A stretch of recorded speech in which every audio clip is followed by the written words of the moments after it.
The good news for today, the transfiguration of Jesus. The bad news of today, only Jesus was transfigured. You and I, nothing has changed. The great news for today, Jesus turned dazzlingly white. Wow! The sad news, Father Ramon looks the same.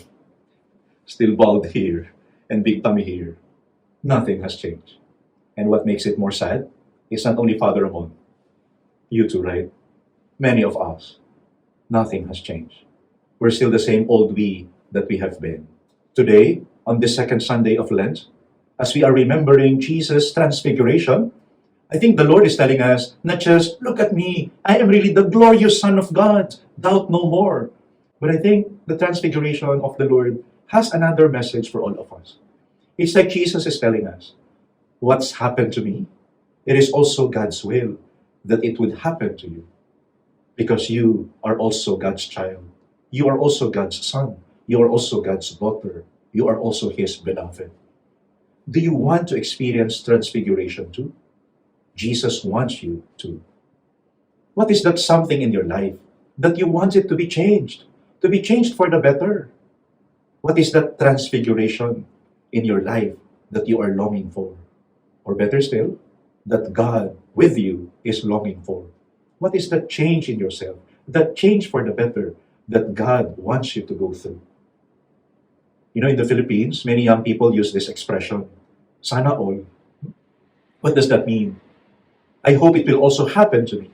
I hope it will also happen to many, to everyone, to all. Sana all. Like, oh, she has won the lottery. Sana all. I hope I will win too and win millions. No? Wow, last Valentine's Day, she had her date. She has a boyfriend. Sana all. No? I hope me too. I hope next year I won't be loveless come Feb 14. Do you have something like that? Something that you see in others and a part of you longs that you also have such. Jesus transfigured. Sana all. I hope it will happen to me too.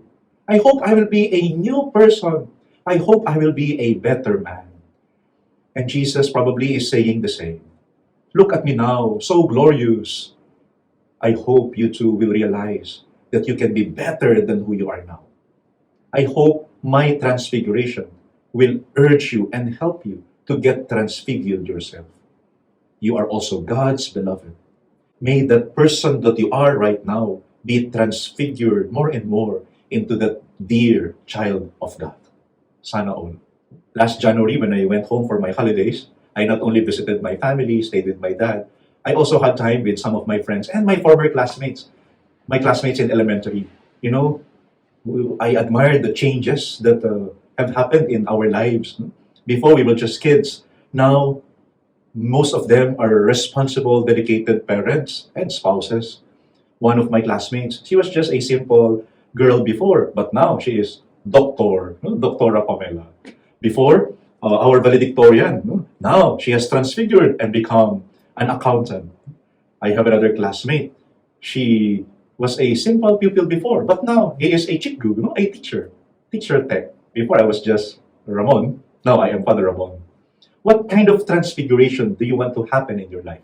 What kind of change for the better, do you want to happen in your life? Or better still, what is the change for the better that God is actually wanting to happen in you, in your life? One of our classmates, his name is John. Now, he is a hairstylist. His name now is Joanna. Joke only. But seriously, what is the change that you want to happen in your life? What is the change for the better that God actually wants to happen in your life? Jesus is saying, as I have been transfigured, may you also get transfigured too. Sana all. What is that something in your life that you want it changed? Changed for the better. It doesn't need to be a big change. It can be a simple one.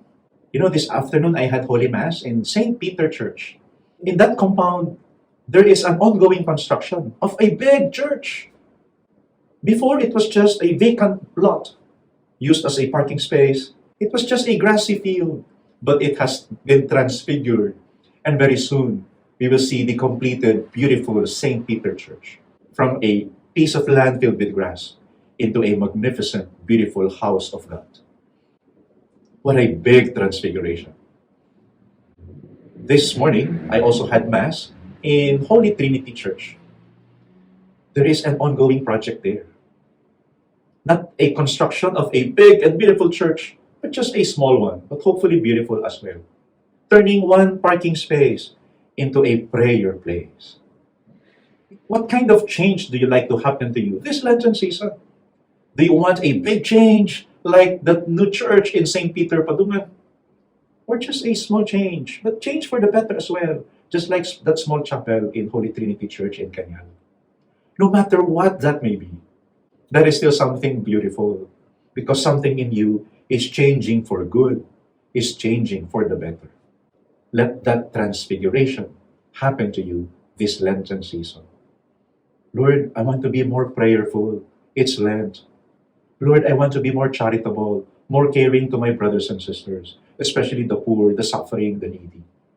Lord, I want to be self-sacrificing more. That's why I'm going through fasting and abstinence. I want to give priority to spiritual stuff, not just to my bodily needs and longings. What is that something in you that you want it changed? You want it changed for the better. Lord, tomorrow I'll go back to work.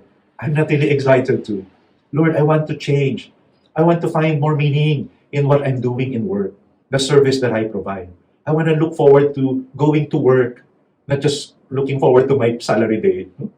What is that something in you that you want it to get changed for the better, whether big or small?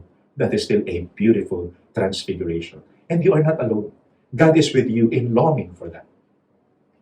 But you know, transfiguration will only happen if with Jesus, you are willing to go up a high mountain.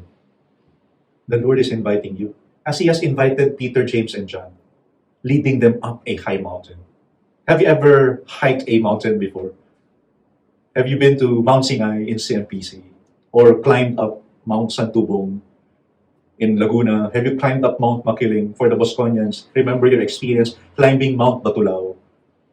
Beautiful experience, right? You feel closer to the Lord, closer to nature. And what an achievement. Wow! Transfiguration. I feel I'm a better man here. But you only feel that after going through hiking step by step, especially when it's rainy. Wow, so difficult to do hiking, mountain climbing. You want to get transfigured? Be ready and willing to be led up a high mountain. We've got to climb Mount Tabor for us to get transfigured by the Lord, with the Lord. Those of you who are my age probably would know Whitney Houston. And there is this song, one of her famous ones, "Give me that higher love." The Lord is inviting us. Climb Mount Tabor with me. I know it's tough, but this is the only way to get transfigured. Give me that higher love. Don't just love. Love in a higher way. Don't just pray. It's Lent. Pray more deeply. Pray more devoutly. Pray more often. That is why we are encouraged not just to go to Mass, but to attend and be part of the prayer of the Stations of the Cross. And have recollections and retreats. And have Holy Hour. Come Holy Week, we will have more prayer time. Give me a higher love. Climb that high mountain with the Lord and through the Lord. Then and only then, you will get transfigured. It's Lent. Don't just take care of your bodily needs. Take care more of your spiritual needs. Be willing and able to sacrifice your bodily wants. Go fasting. Have abstinence. Give me a higher love. Don't just love your family. Please do so. No? But not just them. Even strangers love them, especially the suffering, the needy. Do charity. Do penance. Give me a higher love. Valentine's Day is far over. It's already Lent. It's already March. Don't just love that someone romantically. Love everyone in a Christian Christ-like way. Even your enemies. Even those who are not sweet nor kind to you. Give me a higher love. You want to get transfigured? Go up the high mountain with the Lord. And like the Lord, through the Lord, you will get transfigured too. And it's not Whitney Houston singing this time. It's Jesus asking you, give me a higher love. What is that something that you want? And what is that something difficult that you have to do? in order to achieve this change that you want? Lord, I want to be more humble. I think I am very arrogant and selfish. Then you've got to be willing to swallow your pride, to sacrifice your wants and desires, and prioritize the needs of others. Lord, I want me and my son to have a better relationship. Then you've got to sacrifice your me time. And you've got to spend time with your son the way he wants it, not the way you want it. You see, we cannot get transfigured if we will only stay in the plains of our lives. We've got to be ready and willing to climb up a high mountain with the Lord and through the Lord. Then, with the Lord and through the Lord and like the Lord, we will get transfigured as well. 3 things, my dear sisters and brothers. Number 1, what is the change that you want to happen in you? And number 2, what is that something that you have to do in order to make the change happen? It may be a difficult thing, but you feel you've got to do it. It's your mountain that you need to climb in order for you to experience that transfiguration. I want to be closer to my wife. Therefore, I will spend time with my wife, rain or shine. Not only when things are shiny between us, even when things are rainy, I will spend time with my wife. What is the change that you want to happen in your life? And what is that one thing that you will do? Something concrete. By doing this, then you will attain little by little this change for the better that you are thinking of. Now, my dear brothers and sisters, there is still a third part. And sometimes this is the part that we often forget. We know what we want, what change we want to achieve, what change we want to experience. And we know what we have to do. The third thing is, do it. Schedule it. I learned this from an inspirational speaker shared to us by a dear friend. Schedule it. Sometimes we really know what we want. And we know the things that we need to do to achieve what we want. The problem is, we are not scheduling it. That's why we don't actually do it. Lord, I want to be more prayerful this Lent. Then pray. Pray every Sunday in church. And pray every day at home. Then schedule it. Every Sunday, rain or shine, 7:30, see you in Holy Trinity. Every night before I sleep, at least 1 minute of prayer, no matter how early or how late do I go to bed. Schedule it. I want to be close to my son. I want our father and son relationship to get better. I want to get transfigured as a better dad. Then do something about it. I want to give affirmation to my son. I want to say words of appreciation to him. Then schedule it. During his birthday, I will. Come on, maybe that's too late. When is his birthday? December. We're still in March. Do it next week. Do it this week. Do it tonight. Schedule it. I want to be more generous, especially to the needy and the poor. Then do something about it. Yes, I will donate. Even just a small amount. Then schedule it. When will you give that donation? During my salary day. This season of Lent, the Lord is inviting us. Through Him and like Him and with Him, may we get transfigured too. Sana all. Number 1, what is that change? Change for good, change for the better, that you and God are actually desiring in you. Number 2, what is that something that you need to do? It may be a difficult thing.